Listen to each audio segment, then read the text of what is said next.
கூடாரை வெல்லும் சீர் கோவிந்தா. கூடாரை வெல்லும் சீர் கோவிந்தா, உன் தன்னை பாடி பறை கொண்டு யாம் பெரும் சம்மானம் நாடு புகழும் பரிசினால் நன்றாக சூடகமே தோள்வளையே தோடே செவி பூவே பாடகமே என்றனைய பல்கலனும் யாமணிவோம் ஆடையுடுவோம் அதன் பின்னே பால் சோறு மூட நெய் பெய்து முழங்கை வழி வார மூட நெய் பெய்து முழங்கை வழி வார கூடியிருந்து குளிர்ந்தேலோ எம் பாவாய் கூடியிருந்து குளிர்ந்தேலோ எம் பாவாய்.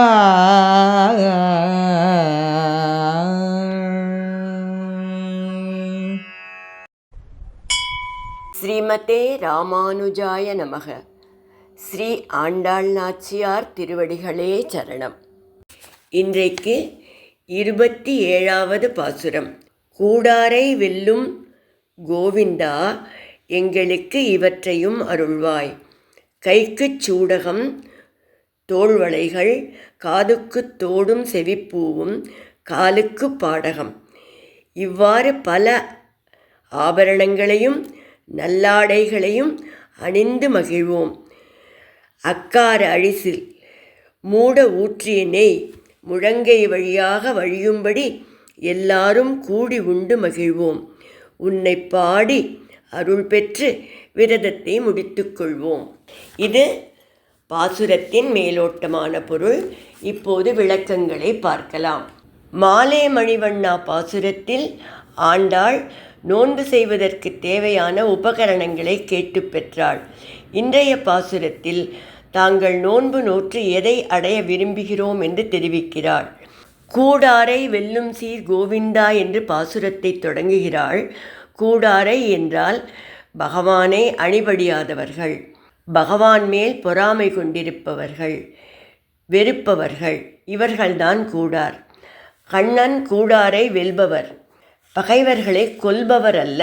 பெரியாழ்வார் ஒரு பாசுரத்தில் அளந்திட்ட தூணை அவன் தட்ட ஆங்கே வளர்ந்திட்டு வாழ்வுகி சிங்க உருவாய் உளந்தொட்டு இரணியன் ஒன்மார்பு அகலம் பிளந்திட்ட கைகள் என்கிறார். அந்த பெரிய அரண்மனையில் ஹிரண்யகசிப்புவோட மேற்பார்வையில் தான் அந்த தூண் கட்டப்பட்டது, அளந்து கட்டப்பட்டது. அதனால் அதுக்குள்ளே நிச்சயம் வேறு யாரும் இருக்க வாய்ப்பில்லை அப்படின்னு நினச்சி தான் அந்த தூணை ஹிரண்யகசிப்பு ஓங்கி அடிக்கிறானா. அப்போது அந்த தூணிலிருந்து நரசிம்மர் வெளிவருகிறார். அவனை அடித்து துவைத்து மடியில் கிடத்தி கொண்டு கைகளால் அவன் மார்பை கிழிக்க போகிற சமயம் அப்போது அவருக்கு ஒரு சந்தேகம் வந்துதான். இதுவரை பகையோடு இருந்தான், நம்மை தரிசித்த பிறகு மனசு மாறி இருக்குமோ, அன்பில்லாவிட்டாலும் வெறுப்பில்லாமல் இருக்கிறானா என்று உளம் தொட்டு பார்த்தாராம், தடவி பார்த்தாராம். பிறகுதான் மார்பை பிளந்தாராம். அதாவது பகவானுக்கு கொல்லும் எண்ணம் இல்லை, அவருக்கு யாரும் பகை கிடையாது. அவன் பகவானை பகைவனாக நினைத்து கொண்டிருந்தாலும் அவனும் மனம் மாறி பக்தனாக மாறுவானா, அடியவனாக மாறுவானா என்று தான் காத்து கொண்டிருக்கிறாராம். அதனால தான் கூடாரை வெல்லும் சீர் கோவிந்தா. சீதை கிட்ட தவறிழைத்து விட்டு ராமர் புல்லையே அஸ்திரமாக அனுப்ப உலகெங்கும் சுற்றிவிட்டு ராமர் காலில் வந்து விழுந்து மன்னிப்பு கேட்டான் காக்காசுரன். முதல்ல கோபப்பட்டாலும் மன்னிப்பு கேட்ட பிறகு அந்த காக்காசுரனை மன்னித்து அனுப்பிவிட்டார். ராமனுக்கு கூட ராவணனை கொல்றதில் இஷ்டம் இல்லை. யுத்தம் ஆரம்பிக்கிறதுக்கு முன்னால் அங்கதனை அனுப்பி போரை தவிர்த்து விடலாம் என்று அறிவுரை சொல்ல அனுப்புகிறார். ராவணனுக்கு ஒரு பாட்டனார் இருந்தார், மால்யவான்னு. அந்த மால்யவான் வந்து ராவணன்கிட்ட சீதையை திரும்ப அனுப்பிவிடு, ராமன் வந்து நாராயணனோட அவதாரம், அவரை வெல்ல முடியாது என்று சொல்கிறான். அப்போது ராவணன், நான் ரெண்டாக வெட்டுப்பட்டாலும் கூட முன்பக்கமாக வீழ்ந்து ஒருபோதும் ராமன் காலில் விழுந்து நமஸ்காரம் செய்ய மாட்டேன், பின்பக்கமாகத்தான் விழுவேன், என் தலை வணங்காது என்று சொன்னான். இப்படி கூடமாட்டேன் என்று சொல்கின்ற மாறாத எதிரிகள், அவர்களைத்தான் அவர் வெல்கிறார். அவர்களையும் விரும்பி கொள்வதில்லை. ஆனால் அந்த பகைவர்கள் மனத்தை கூட தன்னோட பலவிதமான குணங்களால், ஒருத்தர்கிட்ட ஒவ்வொரு விதமான குணத்தினால ராமர் வெல்கிறார். இவ்வளவு வெறுப்பு வச்சுருந்த ராவணன் ராமர் போர் செய்கிற அழகை பார்க்கறதுக்காக வந்து போர்க்களத்தில் நின்று கொண்டு அவர் எப்படி போர் செய்கிறாருன்னு பார்த்தானாம். அப்படி பகைவரையும் கவருகின்ற பராக்கிரமம் இருந்தது ராமனுக்கு. விபீஷணனை ஏற்றுக்கொள்ளக்கூடாது என்று சுக்ரீவனும் ஜாம்பவானும் கூறினார்கள். ஹனுமார் அவனை ஏற்றுக்கொள்ளலாம் என்று கூறினார். நீண்ட விவாதம் நடந்தது. ராமர் அவர்கள் எல்லாரிடமும் தன் கருத்தை ஏற்றுக்கொள்ளும் வகையில் பேசி இறுதியில் சுக்ரீவனை விபீஷணனை சென்று அழைத்து வா என்று அனுப்புகிறார். அப்போது கூட விபீஷணன் மட்டுமல்ல, ராவணனே வந்திருந்தாலும், ஒருவேளை மனம் திருந்தி வந்திருந்து அடைக்கலமாக வந்திருந்தால் பரவாயில்லை, அவனையும் அழைத்து வா என்று சொல்லி அனுப்புகிறார். இறுதி வரை ஒரு ஜீவன் மனம் மாறுவானா என்று காத்திருக்கிறார். கூடாரை வெல்லும் பகவான் கூடுபவர்களிடம் தோற்கிறார், பக்தர்களிடம் தோற்பவர் அவர். வாலியை தாக்கிய ராமன் சுக்ரீவனின் நட்புக்கு தோற்றான். ராவணனை வென்ற ராமன் விபீஷணனின் பக்திக்கு தோற்றான். மகாபாரத போரில் கிருஷ்ணர், நான் உன் பக்கம் இருப்பேன், ஆனால் ஆயுதம் எடுக்க மாட்டேன் என்று அர்ஜுனனிடம் சொன்னார். அதன்படி அர்ஜுனனுக்கு சாரதியாக வந்தார். பீஷ்மர், உன்னை ஆயுதம் எடுக்க வைப்பேன் என்று சபதம் செய்தார். பீஷ்மர் உக்கிரமாக போரிடுகிறார். பீஷ்மருடைய அம்புகள் அர்ஜுனனை நிலைகுலையச் செய்கின்றன.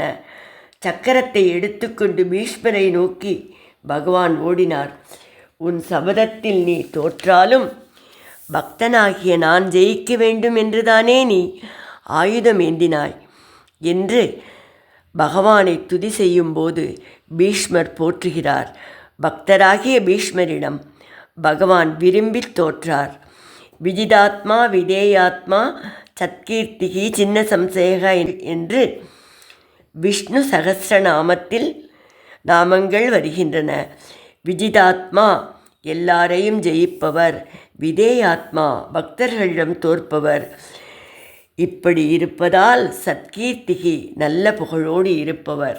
அப்படிப்பட்ட பகவானை கோவிந்தா என்று ஆண்டாள் அழைக்கிறார். கோவிந்தன் என்றால் மாடு கன்றுகளை ரட்சிப்பவன், மேய்ப்பவன் என்று பொருள்.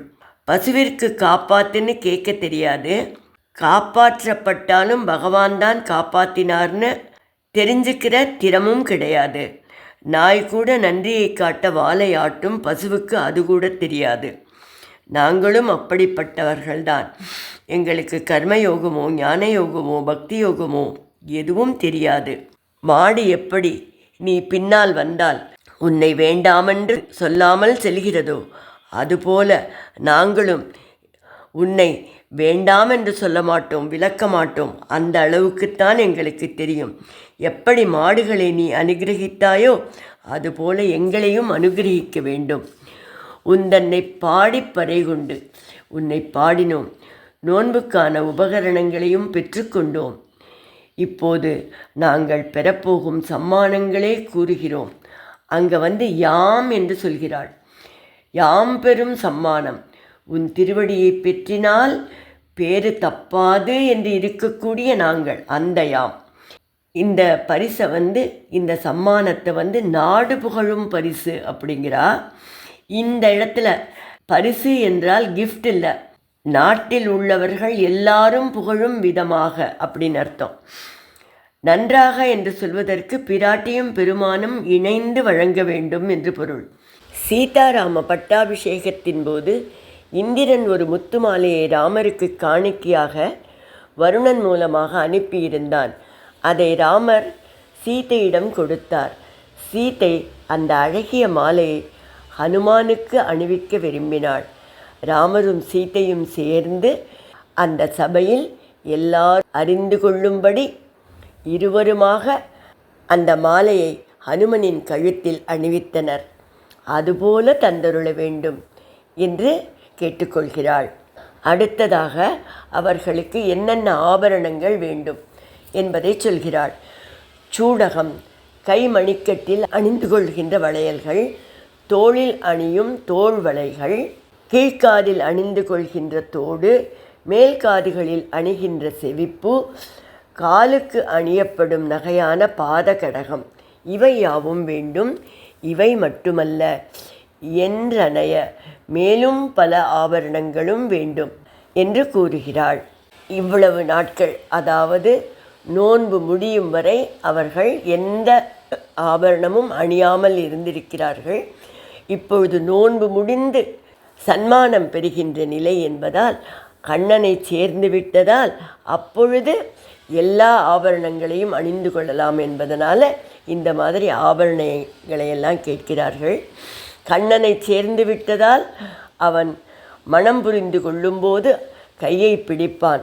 அதனால் அவைகளை அழகுபடுத்த சூடகம், அதன்பின் தோள்களை அணைப்பான். அதற்காக தோள் வளைகள். இவ்வாறு இந்த ஆபரணங்கள் யாவுமே கண்ணனோடு சேர்ந்து மகிழ்வதற்குத்தானே தவிர அவர்களை அழகுபடுத்தி கொள்வதற்காக அல்ல என்றும் ஆண்டாள் சூச்சகமாக தெரிவிக்கிறாள். ஆனால் ஆச்சாரியர்கள் தோடு திருமந்திரத்தையும் செவிப்பு துவய மந்திரத்தையும் பாடகம் சரமஸ்லோகத்தையும் குறிக்கிறது என்று சொல்கிறார்கள். பிறகு புத்தாடைகளை அணிவோம், அதாவது உன்னுடைய பிரசாதமாக கிருஷ்ணா நீ உடுத்து களைந்த ஆடைகளை பெறுவோம். உடுத்து களைந்தனின் பீதக ஆடை உடுத்து கலந்ததுண்டு, தொடுத்த துழாய்மலர் சூடிக் களைந்தன சூடுமித் தொண்டர்களோம் என்று பெரியாழ்வார் கூறுகிறார் இல்லையா. அதற்கு பிறகு பாலிலேயே வேக வைத்து அன்னத்துடன் வெல்லமும் நெய்யும் கலந்த அக்கார அடிசிலை உண்போம். அந்த அக்கார அடிசில் எப்படி இருக்க வேண்டுமென்றால், அதில் இட்ட அரிசி தெரியவே கூடாது, முழுதுமாக நெய்யினால் மூடப்பட்டிருக்கும். நாங்கள் கைகளில் எடுத்து ஏந்தும்போது முழங்கை வரை அந்த நெய் வழியும். ஏன் இப்படி நெய் வழிகிறது? கண்ணனுடைய முகத்தையே பார்த்து கொண்டு கண்ணனோடு சேர்ந்து விட்ட பாக்கியத்தை அனுபவித்து கொண்டிருக்கும் அவர்களுக்கு வேறு போக்கியம் தேவையில்லை. அவர்கள் அனுபவிக்க விரும்புவது கண்ணன் மட்டும்தான். 17வது பாசுரத்தில் நந்தகோபரிடம் சொன்னார்கள் இல்லையா, நீங்கள் ஆடைகளை, தண்ணீரை, சோற்றை வள்ளலாக எல்லாருக்கும் வாரி வழங்குகிறீர்கள், எங்களுக்கு ஒரே ஒரு கண்ணனை கொடுத்தால் போதும் என்று பிரார்த்தித்தார்கள் அல்லவா. இறுதியாக கூடி இருந்து குளிர்ந்து என்று கூறுகிறாள். தனியாக பகவானை அனுபவித்தால் அதில் சுவையில்லை. பாகவதர்கள் அனைவரும் சேர வேண்டும், பகவானோடும் சேர வேண்டும், பாகவதர்களும் பகவானும் கூடி இருக்க வேண்டும். அப்படி அவர்கள் எல்லாரும் சேர்ந்திருப்பதை சேர்ந்திருந்து அனுபவிக்க வேண்டும். அப்போது குளிர்ந்து என்றால் மிகுந்த அமைதியும் பேரின்பமும் கிடைக்கும் என்று சொல்கிறாள். இந்த 2 பாசுரத்திலும் மோட்சஸ்வரூபத்தை ஆண்டாள் விளக்குகிறாள் என்று ஆச்சாரியர்கள் கூறுகிறார்கள். ததா வித்வான் புண்ணிய பாபே விதூய நிரஞ்சன பரமம் சாமியம் உபைதி என்று உபனிஷதம் சொல்கிறது. முக்தி அடைகின்ற ஜீவாத்மாவுக்கு பகவானுடைய செல்வங்களெல்லாம் வந்து அடைகின்றன என்று இதன் பொருள். மோட்சம் அடைந்த பிறகு வைகுண்டத்தில் ஜீவாத்மா எப்படி இருக்கிறார் என்பதை இந்த பாசுரம் சொல்கிறது. வந்தவர் எதிர்கொள்ள மாமணி மண்டபத்து அந்தமில் பேரின்பத் தடியருளி இறந்தமை என்று நம்மாழ்வார் பாடுகிறார். நித்திய சூரிகளுடனும் முக்தாத்மாக்களுடனும் முடிவில்லாத பேரின்பத்தை ஜீவாத்மா வைகுண்டத்தில் அனுபவிக்கிறான். சோஷ்ணுதே சர்வான் காமான் சக பிரம்மணா விபஸ்சிதா. பிரம்மத்தையும் அவனுடைய குணங்களையும் இந்த ஜீவாத்மா அங்கே சென்றடைந்து அனுபவிக்கிறான். அடுத்த பாசுரத்தில் சரணாகதி சாஸ்திரத்தை மிக எளிமையாக மிக அழகாக ஆண்டாள் விளக்குகிறாள். நாளைக்கு அதை பார்க்கலாம்.